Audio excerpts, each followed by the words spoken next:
ठंड में मटके की तंदूरी मैगी और कंजूसी पड़ी भारी। कड़ाके की ठंड पड़ रही थी। शाम के 6 बजते ही पूरा गांव कोहरे की चादर में लिपटा हुआ था। चाय की टपरी के पास अलाव के सहारे गप्पू और राजू सिकुड़े बैठे थे। ठंड से दोनों के दांत गिटगिटा रहे थे। भाई राजू, इस ठंड में मेरा दिमाग भले ही कुल्फी बन गया हो, लेकिन उसमें से गर्मा गर्म आइडिया निकला है। तेरे आइडिया इस अलाव से ज्यादा खतरनाक होते हैं भाई। पिछली बार ऑर्गेनिक पानी पूरी के नाम पर करेले का जूस मिलाया था, लोगों ने दौड़ा दौड़ा कर मारा था। अरे वो इतिहास था, अब भविष्य देख। शहर में आजकल तंदूरी मैगी का टशन चल रहा है। मिट्टी के मटके को आग में तपाकर उसमें मैगी भरकर देते हैं। उफ, उस धुएं की खुशबू के लिए लोग पागल हैं। एक मटके का 100 रुपया ले रहे हैं। 100 रुपया? हमारे गांव में मैगी के लिए 100 रुपए कौन देगा बे? यही तो लॉजिक है, हम सिर्फ 30 रुपए में देंगे। दिमाग खराब है। वो कुम्हार काका एक मटका 20 रुपए का देते हैं। 50 मटके मतलब 1000 रुपए तो सीधे गए। फिर मैगी का खर्चा, कोयले का खर्चा, हमें क्या मिलेगा? सिर्फ बाबा जी का ठुल्लू। व्यापार पैसे से नहीं, भेजे से होता है। पड़ोस वाले गांव की हाट में एक आदमी मुझे सिर्फ 2 रुपए में मटके देने को तैयार है। 2 रुपए में मटका? वो मिट्टी का है या आटे का? इतना सस्ता कैसे? अरे वो थोड़े पतले हैं, फिनिशिंग नहीं है। पर मैगी खाने वालों को फिनिशिंग से क्या मतलब? मैगी तो उसमें 5 मिनट ही रहेगी ना। खा पी कर फेंकने वाली चीज पर 20 रुपए क्यों ठोकना? 2 रुपए वाले मटके से काम चलाएंगे। प्रॉफिट ही प्रॉफिट। देख गप्पू, सस्ता रोए बार बार। मुझे लग रहा है वो मटके धोखा देंगे। तू ज्यादा साइंस मत लगा।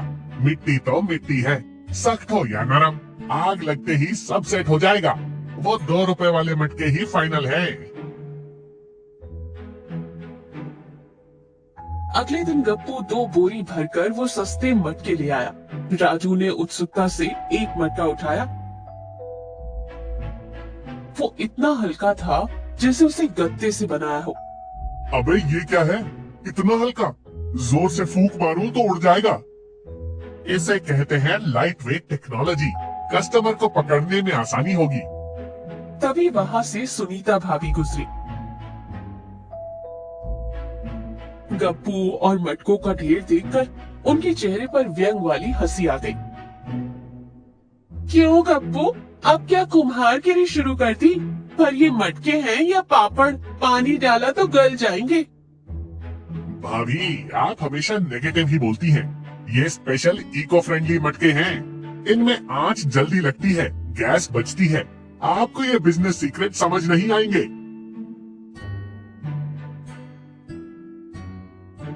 टन टन नहीं, डब डब आवाज आ रही है। ये पकाई हुई मटकी नहीं, बस धूप में सूखी हुई गीली मिट्टी लग रही है। इसे चूल्हे पर चढ़ाया तो बम की तरह फुस हो जाएगा। संभल कर। अरे भाभी, इसे मैं हीट ट्रीटमेंट दूंगा ना, सब सेट हो जाएगा।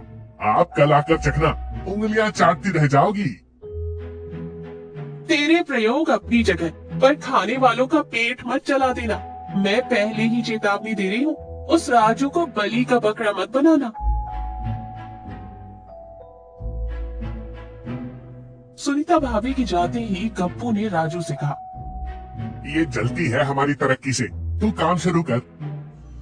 शाम को गप्पू ने एक बड़े पतीले में मैगी उबाली और पास के कोयले की अंगीठी पर उन छोटे मटकों को गर्म करना शुरू कर दिया। रात के 7:30 बज चुके थे। गप्पू ने घर के बाहर एक टेंट लगाया। रोशनी के लिए 2 बड़े बल्ब लटका दिए। एक बड़े बोर्ड पर लिखा था, गप्पू स्पेशल मटका तंदूरी मैगी, मात्र 30 रुपए, सीमित समय के लिए।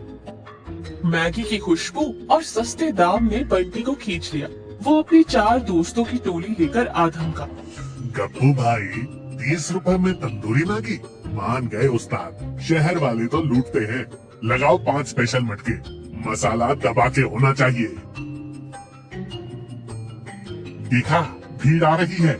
जल्दी से उन गर्म मटकों में मैगी भर, ऊपर से थोड़ा मक्खन मार के दे दे। राजू ने खौलती हुई मैगी उन बेहद पतले और कमजोर मटकों पे डाली। जैसे ही गरम मैगी और ग्रेवी उस कच्ची मिट्टी से संपर्क में आई, मटके अंदर से गलने लगी और मिट्टी गीली होकर पेस्ट जैसी बनने लगी। लेकिन गप्पू ने ध्यान नहीं दिया। उसने स्टाइल में प्लेट पर मटका रखा, साथ में टिश्यू पेपर सजाया और सर्व कर दिया। गप्पू, ये मटके कुछ अजीब से पिचक रहे हैं यार। नीचे हाथ लगाओ तो बहुत ज्यादा गर्म लग रहा है। अरे गरम माल है तो गरम ही लगेगा ना। कस्टमर तक जाते जाते सेट हो जाएगा। तू बढ़ा आगे। बंटी और उसके दोस्तों ने मटकों को हाथ में उठाया। अरे गप्पू भाई, ये मटका कड़क होने के बजाय गीला और पिलपिला क्यों लग रहा है? मेरी उंगलियां इसमें धंस रही हैं। वो स्पेशल क्ले है बंटी भाई। ग्रिप अच्छी रहती है। तुम खाओ तो सही, जन्नत का मजा आएगा। बंटी ने चल ठीक है कहकर चम्मच से मैगी ऊपर उठाई। जैसे ही उसने मुंह खोला, एक अजीब सी गीली आवाज आई।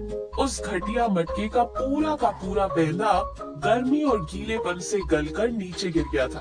खौलती हुई मैगी, मसालेदार पानी और वो गीली मिट्टी का घोल सीधा बंटी की जीन्स और गोद में जा गिरा। बंटी के हाथ में मटके का सिर्फ ऊपरी रिंग बच गया था। अरे मैया, जला दिया, मर गया रे। गप्पू, ये क्या है? मटके में छेद था या ये मटका ही छेद है? अभी बंटी संभल ही नहीं पाया था कि उसके दोस्तों के मटकों के पैंदे भी एक के बाद एक थप थप थप करके निकल गए। किसी की मैगी टेबल पर, किसी की जूतों पर। पूरा नजारा कीचड़ और नूडल्स का हो गया।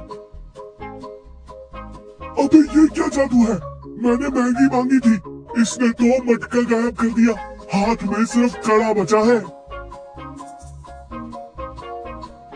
गप्पू, तेरे 2 रुपए वाले मटके आइसक्रीम की तरह पिघल गए बे।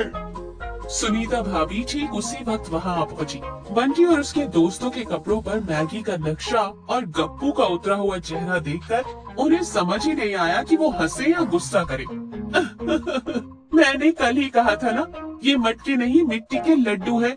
बेचारा बंटी पास्ता खाने आया था, पजामे पर खीर गिराकर जा रहा है।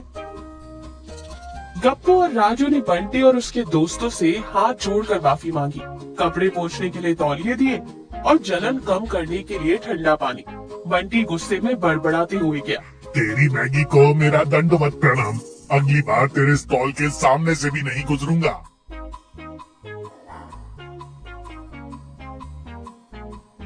सबके जाने के बाद गप्पू उन बचे हुए मटकों के रिंग्स को देखते हुए उदास बैठा था। पूरा प्लान उल्टा पड़ गया राजू। 1000 रुपए बचाने के चक्कर में इज्जत का फालूदा हो गया। इज्जत के साथ साथ मेरी नई शर्ट भी गई। गिरती हुई मैगी को कैच करने के चक्कर में मैं ही तंदूरी बन गया। सुनीता भाभी ने एक झाड़ू गप्पू के हाथ में थमाया। अब उन टूटे छल्लों को मत घूर, ये कचरा साफ कर। देख गप्पू, क्वालिटी के बिना कोई काम नहीं टिकता। व्यापार में मुनाफा जरूरी है, पर इतनी कंजूसी भी अच्छी नहीं कि ग्राहकों के कपड़े ही उतर जाए।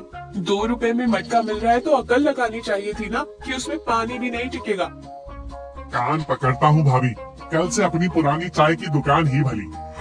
शुक्र है, कम से कम कांच के ग्लास की पेंदी तो नहीं गलेगी। इस कहानी से ये सीख मिलती है कि ज्यादा कंजूसी और शॉर्टकट्स हमेशा महंगे पड़ते हैं। क्वालिटी से समझौता करके मुनाफा कमाने की सोच अंत में नुकसान और शर्मिंदगी ही लाती है।